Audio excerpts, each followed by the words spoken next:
नमस्कार, आप देख रहे हैं सत्ता की परख। बेरोजगारी से निपटने के लिए केंद्र की नरेंद्र मोदी सरकार ने कोई खास कदम नहीं उठाए। 2024 से 25 के आम बजट में शिक्षा, रोजगार और कौशल विकास के लिए सरकार ने 1.48 लाख करोड़ रुपए का प्रावधान तो किया, लेकिन अमली जामा पहनाए जाने में देरी से सरकार की मंशा पर सवाल खड़ा होना लाजमी है।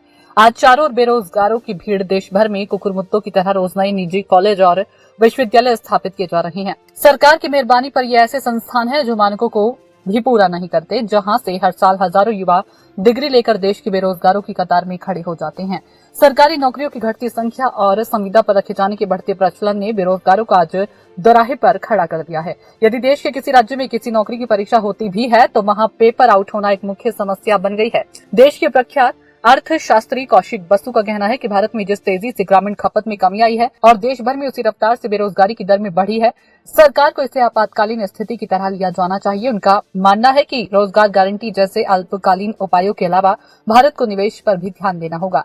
कौशिक बसु का कहना है कि अर्थव्यवस्था की हालत बिगड़ रही है। एक समय भारत की वार्षिक विकास दर 9% के आसपास थी। आज सरकार का अधिकृत तिमाही विकास दर का आंकड़ा निचले स्तर के आसपास ही रह पाता है, जो कि चिंता का विषय बना है। लेकिन सरकार की नीतियों से ऐसा नहीं लगता कि इस ओर कोई विशेष ध्यान दिया जा रहा है। सरकार ने केंद्रीय साल बजट में युवाओं को रोजगार के लिए ट्रेन किए जाने के लोक लुभावन वादे किए थे। सरकार ने लगभग 20 लाख युवाओं को रोजगार के लिए ट्रेनिंग देने का लक्ष्य रखने के साथ ही रोजगार देने पर सरकार इंसेंटिव भी देने की बात कही थी। सरकार ने सदन में कहा था कि वो इंसेंटिव की 3 स्कीम लाएगी। सरकार का वादा था कि इंटर्नशिप के दौरान युवाओं को 5,000 रूपये तक का मानदेय तो मिलेगा ही, साथ ही 6,000 रूपये की एक मुश्त राशि भी मिलेगी। इन युवाओं को 500 शीर्ष कंपनियों में इंटर्नशिप दिलाएगी, जिसके बाद उन्हें आसानी से रोजगार भी उपलब्ध हो सके।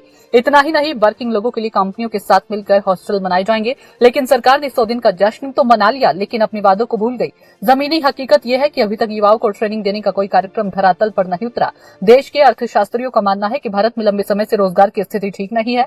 2005 से भारत की विकास दर हर साल चीन के समान 9.5% थी, लेकिन रोजगार में बहुत तेजी से बढ़ोतरी नहीं हो रही थी। उसकी वजह से कुछ समय बाद तनाव की स्थिति पैदा होने लगी कि रोजगार के अवसर पैदा नहीं हो रहे हैं। इसके राजनीतिक परिणाम भी जरूर भुगतने होंगे, लेकिन पिछले 2 सालों से जो ग्रामीण अर्थव्यवस्था की हालत बिगड़ी है उसके भी राजनीतिक परिणाम आएंगे। भारत में ग्रामीण अर्थव्यवस्था के क्षेत्र में जो गिरावट आई है उस पर तत्काल ध्यान देने की जरूरत है। अल्पकालिक उपाय के रूप में हमें ग्रामीण रोजगार गारंटी योजना जैसे कार्यक्रमों पर ध्यान केंद्रित करना होगा। विकास को पुनर्जीवित करने और इसे बेहतर ढंग से विस्तारित करने के लिए राजकोषीय और मौद्रिक नीतियों के बारे में विचार करना होगा। बेरोजगारी की समस्या का एक कारण यह भी है कि ग्रामीण इलाकों में खपत की कमी के आंकड़े उस तरह के लोगों का ध्यान आकर्षित नहीं कर पाते, क्योंकि अधिकांश मीडिया और प्रेस शहर केंद्रित है। लेकिन भारत की दूरगामी अर्थव्यवस्था के लिए ग्रामीण क्षेत्र सर्वाधिक महत्वपूर्ण है। अगर आप बेरोजगारी के आंकड़े देखेंगे तो ये पिछले 45 सालों में कभी भी बेरोजगारी की दर इतनी अधिक नहीं रही। युवा बेरोजगारी की दर काफी अधिक है। 4.5% का विकास दर कुछ चिंताजनक तो है, लेकिन बेरोजगारी की दर में बढ़ोतरी और ग्रामीण खपत में कमी को आपातकालीन स्थिति की तरह लिया जाना जरूरी है। सरकार को तुरंत नीतिगत फैसले लेने होंगे जिससे दूरगामी नुकसान को रोका जा सके। सरकार को बेरोजगारी पर अंकुश लगाने के लिए आंकड़ेबाजी से बचना होगा। आंकड़ों में पारदर्शिता होनी चाहिए, तो भारत इसके लिए ही तो जाना जाता रहा है। भारत में कुछ क्षेत्र जहां आंकलन का काम आसान है, तो वहां आंकड़े अच्छे हैं या बुरे उसे सार्वजनिक करना होगा। हमें स्वीकार करना होगा कि हाँ, ये दुर्भाग्यपूर्ण है कि इस क्षेत्र में गिरावट है और हमें ज्यादा मेहनत करनी होगी। रोजगार के नए संसाधनों पर ध्यान देकर उनको अमल में लाने की जरूरत है, नहीं तो एक दिन देश में हर दूसरा युवा बेरोजगार नजर आएगा। सत्ता की परख के लिए अवधेश कुमार सिंह की ये रिपोर्ट।